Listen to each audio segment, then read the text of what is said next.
రాఖీ పండుగ ఆగస్టు 27న 28న. అందులోనూ అదే సమయంలో చంద్రగ్రహణం ఉందని తెలిసి చాలా మందిలో మరింత అయోమయం. అయితే 2026లో రక్షాబంధన్ను ఆగస్టు 28న జరుపుకోవాలని పంచాంగ సాంప్రదాయాల ప్రకారం సూచిస్తున్నారు. పౌర్ణమి తిథి ఆగస్టు 27 ఉదయం ప్రారంభమై ఆగస్టు 28 ఉదయం వరకు కొనసాగుతుంది. అందుకే ఉదయ తిథి ప్రకారం 28వ తేదీన రక్షాబంధన్గా పరిగణిస్తున్నారు. మరి రాఖీ ఎప్పుడు కట్టాలి? ఆగస్టు 28 ఉదయం సుమారు 5:57 నుంచి 9:48 వరకు రాఖీ కట్టేందుకు శుభ సమయం ఉందని పంచాంగ వివరాలు చెబుతున్నాయి. ఇక అసలు ట్విస్ట్, అదే రోజు చంద్రగ్రహణం కూడా ఉంది. అయితే భయపడాల్సిన అవసరం లేదు. ఈ చంద్రగ్రహణం భారతదేశంలో కనిపించదు.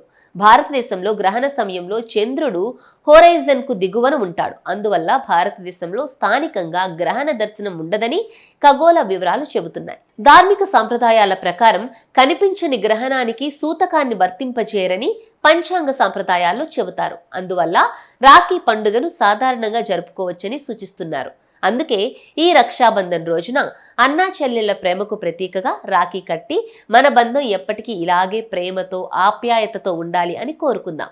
రక్షాబంధన్ అంటే కేవలం చేతికి రాఖీ కట్టడం కాదు, ఒకరికి ఒకరు అండగా ఉంటామని ఇచ్చుకునే ప్రేమపూర్వక వాగ్దానం.